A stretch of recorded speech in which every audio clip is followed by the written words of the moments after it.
Polywut. Sebelum itu, perkenalkan nama saya Ayolwetu Anwar sebagai moderator. Saya Nalinda Tiza sebagai pemateri. Saya Walinda Ahmadari sebagai pemateri. Saya Sarah Semoga sebagai pemateri. Baiklah, langsung saja kami masuk ke materi pertama, yaitu tentang identifikasi kasus dari yang kami ambil. Nah, tepatnya di sini kami mengambil kasus dermatitis kontak akibat kerja atau bisa disingkat dengan DKAK yang merupakan penyakit kulit yang sering dialami pekerja industri, khususnya industri Polywut. Tingginya angka kasus ini dipengaruhi oleh bahan kimia, debu kayu, dan rendahnya penggunaan APD serta personal hygiene yang kurang baik. Kondisi tersebut menimbulkan dampak pada kesehatan pekerja dan produktivitas perusahaan. Next, tentang sumber bahaya yang akan dijelaskan oleh rekan saya kepada Olive. Baik, terima kasih moderator. Selanjutnya itu ada sumber bahaya. Sumber bahaya pada kasus penyakit dermatitis kontak itu ada dua, yaitu ada sumber bahaya langsung dan sumber bahaya tidak langsung. Pada bahaya tidak langsung yaitu adanya bahan kimia yang digunakan dalam produksi plywood seperti resin formaldehida. Selanjutnya itu ada getah kayu atau sak resin alami. Yang ketiga yaitu serbuk atau debu kayu hasil dari pengolahannya.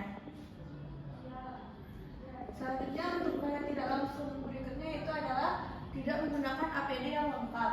Penggunaan APD yang tidak lengkap seperti masker dapat menyebabkan debu kayu terhirup oleh para pekerja industri plywood. Yang kedua yaitu personal hygiene yang buruk, artinya para pekerja yang tidak mencuci tangan atau membersihkan diri setelah bekerja. Yang ketiga yaitu kondisi lingkungan kerja. Yang keempat, durasi dan frekuensi kontak dengan bahaya iritan dan alergen.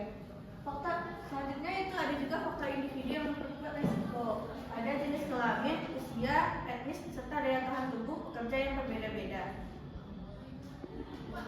Terima kasih Olive. Selanjutnya materi tentang rekomendasi yang akan dijelaskan oleh teman saya kepada Nadine dan Sarah. Baiklah, saya akan menjelaskan tentang rekomendasi sesuai dari artinya, yaitu pertama adalah eliminasi, kedua ada substitusi, yang kedua ada alat pelindung diri, dan yang ketiga ada administrasi, dan yang keempat ada alat pelindung diri. Pertama, eliminasi itu mengurangi atau menghentikan penggunaan bahan kimia yang paling iritan, contohnya formaldehida. Yang kedua ada mendesain ulang sistem kerja agar pekerja tidak kontak langsung dengan debu atau lab, contohnya otomatisasi proses pencampuran. Kedua ada substitusi, itu mengganti resin berbasis formaldehida itu dengan perangkat aman lingkungan yang rendah emisi. Kedua, menggunakan pelarut berbasis air atau bahan kimia dengan tingkat iritasi yang rendah. Terima kasih Sarah. Selanjutnya materi rekomendasi yang akan dijelaskan oleh kepada Nadine. Silakan. Baiklah, untuk selanjutnya itu yang ketiga adalah administrasi. Pada administrasi itu menetapkan SOP kerja aman untuk mencegah kontak dengan bahan berbahaya. Lalu menerapkan aturan mencuci tangan setelah bekerja dan menjaga kebersihan diri. Lalu yang ketiga, melakukan rotasi kerja agar durasi kontrak pekerja lebih singkat. Lalu yang keempat, memberikan edukasi dan pelatihan rutin tentang bahaya dermatitis serta cara penanganannya. Terus yang terakhir, menjalankan reward dan punishment untuk meningkatkan kepatuhan. Lalu yang terakhir itu ada alat pelindung diri atau APD. Yang pertama, menyediakan sarung tangan, masker, kacamata, dan pakaian kerja sesuai standar. Lalu yang kedua, melatih pekerja cara penggunaan APD yang benar. Lalu yang terakhir, melakukan pengawasan ketat agar pekerja konsisten menggunakan APD.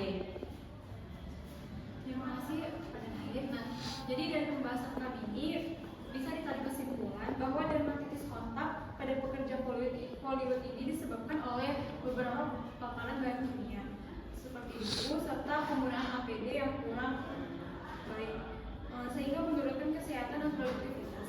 Kemudian pencegahannya itu bisa dilakukan melalui eliminasi atau substitusi bahan, perbaikan sistem kerja, penerapan SOP yang benar, dan edukasi serta penggunaan APD yang sesuai aturan. Presentasi dari kami